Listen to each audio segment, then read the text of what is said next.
I want to do this first because I want to talk about critical theory in general, critical gender theory.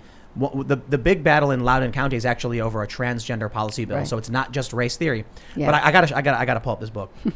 I was looking at this book. We got this: How to Be an Anti-Racist by Ibram X. Kendi. Ultimate summary: lessons, goals, checklists, and action plans. It is Made Press. So, what is this? What is this insane book? So this is a book that you use while you read his book that Fairfax County, Virginia, for example, spent $24,000 buying and requiring children to read. And so then you get this workbook that accompanies it, and you would have loved it, right? You would have just filled in the blank. You would have said, oh, okay, I have to go, this is my next prompt. You would have been a great student going through this workbook.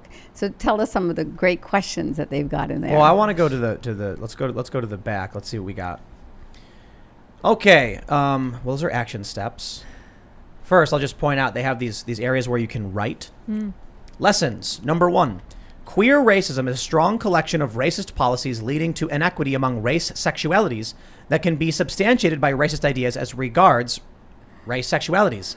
Queer anti-racism is the phenomenal gathering of anti-racist policies leading to equity amongst race sexualities for authentication by anti-racist ideas on race sexualities.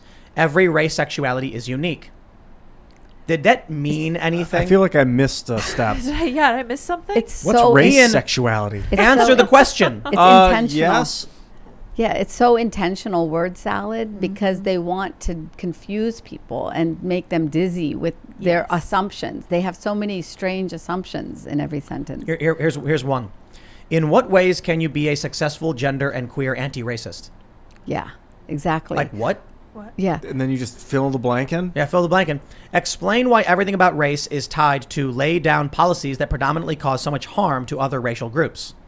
Wait, hold on. Right. What? Explain why everything about race is tied to lay down policies that predominantly cause so much harm to other racial groups.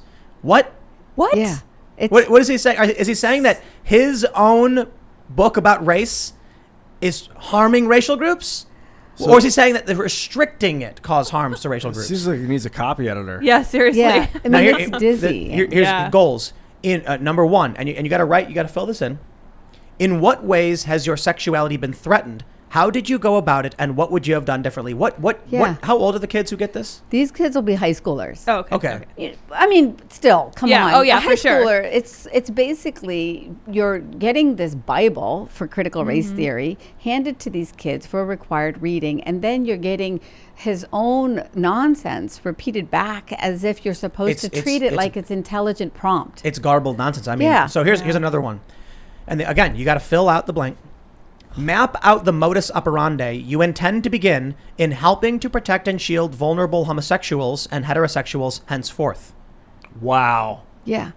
Is that what high school kids need to do? Yes. And so what's the hidden agenda there? It is to turn our kids from being students of knowledge into activists. Yes. I mean, that's the bottom line. Teachers have said that. I love this. I love this in chapter 16, Failure. It says, race is a social construct, not a power construct. What? Yeah. Race's racial history as a singular match of racial progress and not a combat of anti-racist and racist progress. Did you just say race's racial history? Yes. This is terrible. This is terrible, right? It's race's problem being ingrained in ignorance and hatred and not powerful selfish interest. It says the racial history of failure is tied to failed solutions and policies. The failed solutions and policies are due to failed racial principles. There are several wrong notions of race we need to debunk before we go further. This is circular. It feels like a fever dream. Have you guys ever had like strep throat and you wake up in the middle of the night? Right, exactly. Yes. Things don't make sense. But if you can believe it, like, so he's become the poster boy for this, right? He's being $20,000 for 1 hour Zoom call. You ready for this one? The school districts pay. This is what they're asking children. They're asking, okay, maybe the Teens. teenagers. Yeah. Why do you think the black skin makes non-black uncomfortable? I read that verbatim, by the way. Yeah. The black skin makes non-black uncomfortable. Yeah. This is like Robin DiAngelo. It is. So bad. When she said what did she write in her book that she was like she went to a party with black people and she felt really uncomfortable around them? Right. I'm like, That's you, dude. Yeah. You're It's a you racist. problem. Yeah. Yeah, that's not a me problem. And then if you have if you've internalized some messages about yourself, like don't go projecting them on others. And All they do is project. yeah, and so what I'm so happy about is so many of the Black parents that are emerging and saying this is not how we want to raise our kids. Exactly. Like they're in Loudoun, they're in Fairfax. There's a great movement there. Are you a behavioral racist or anti-racist? And what are your attributes based on your chosen position? Yeah. You're either a racist or an anti-racist. Oh, so it says, are you A or B? And after you select that, yes, you are one of the two. Yeah. No, but Then- here's the point. Both racist and anti-racist believe in discriminating on the basis of race.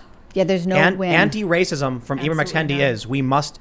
Ibram X. Kendi has called for racial discrimination. Yes. Yeah, He has that quote where he said the only solution to past discrimination is present discrimination and future discrimination. I'm Right. paraphrasing. Right. So to tell kids you are either a racist or an anti-racist and they have to pick one, they're basically creating this false choice where it's like, well, so which one do you want to be? Do you want to Right. be the person who discriminates on the basis of race, or do you want to be the person who discriminates on the basis of Okay, race? sure. Yeah, mom was just telling me that this is just like the Salem witch trials. You know, as I was driving here, are you a witch? Oh, then we have to burn you at the stake. Oh, you're not a witch? Then that means you're denying being a witch, and so Then we're we have going to to burn you. No, then we have to drop you in the water and see if you float. Right, Yeah. right, exactly. So either way you Drown, you're die. innocent. yeah, either way, and that's what they're going after. They are trying to destroy people. This Let's- is a lovely notebook that you can Yeah, inspire the yourself. BLM notebook. Is this just like for writing in? Yes, just for your Oh, yeah. your personal reflections. Yeah, So this right here, this fist, is called the red salute. right. Yeah. And it's been appropriated. They call it the Black Power Fist. And that's like saying it's not the Nazi salute, it's the white power salute. It's like, I don't care what you call it, dude. It represents authoritarian identitarianism. I'm Yeah. not interested. And then this is now this fist is now becoming the stuff of PowerPoint slides in classrooms. It's the stuff of posters in teachers' rooms.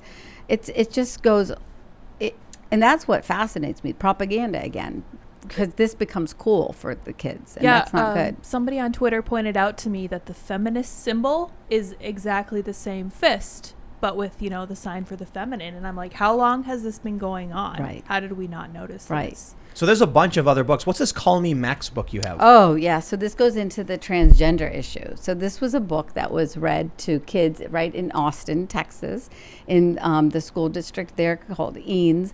And lovely pages about I don't know. I mean, do you call a girl a boy born a girl who wants to be called Max? And he takes. I mean, Max is actually Could go- androgynous. Yeah. Right.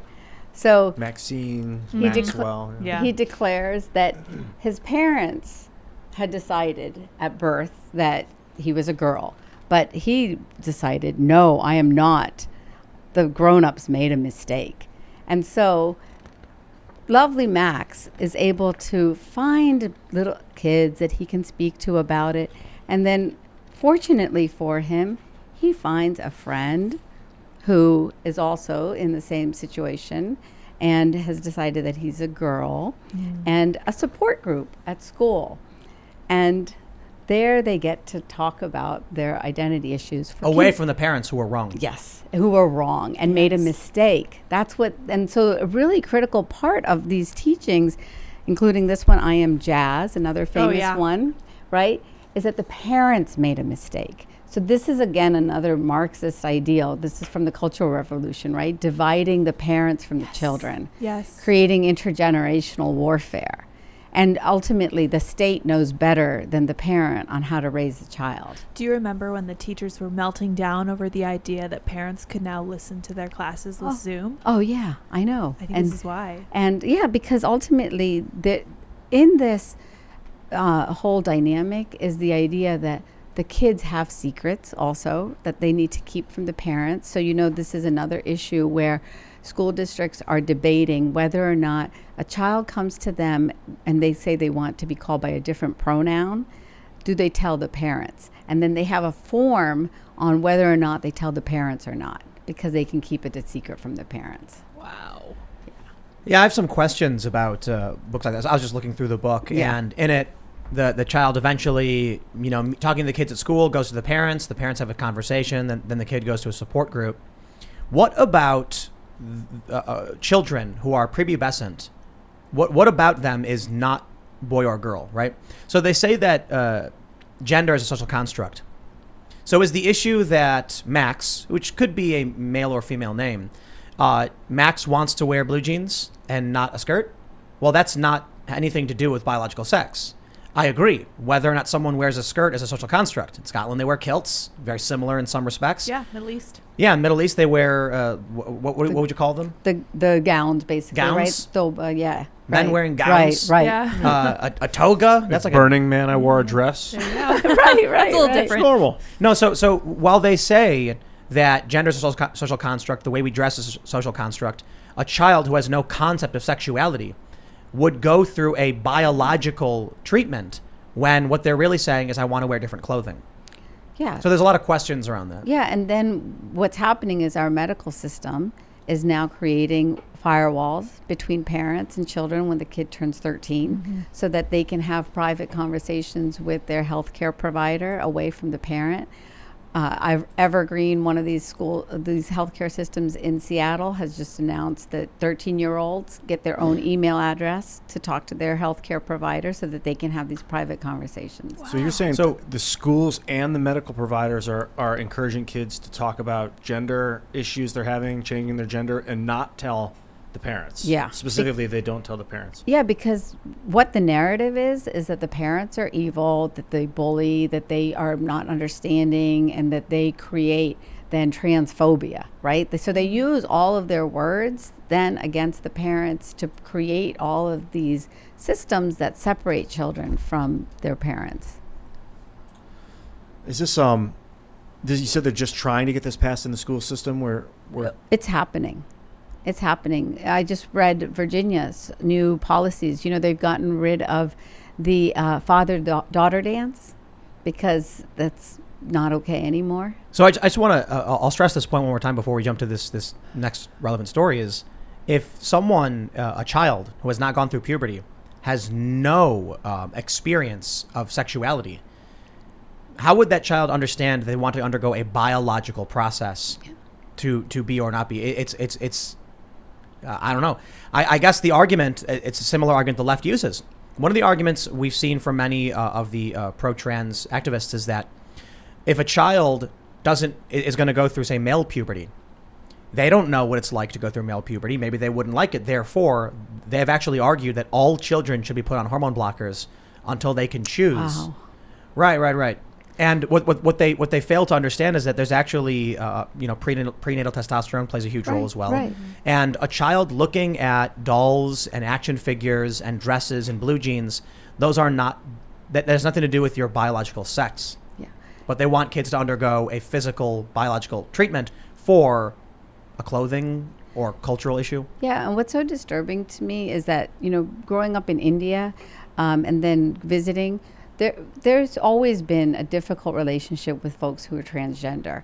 And I always had great empathy and still do to this day, of course. I think most people do with anybody who is, in this world. Like, you want to live and let live.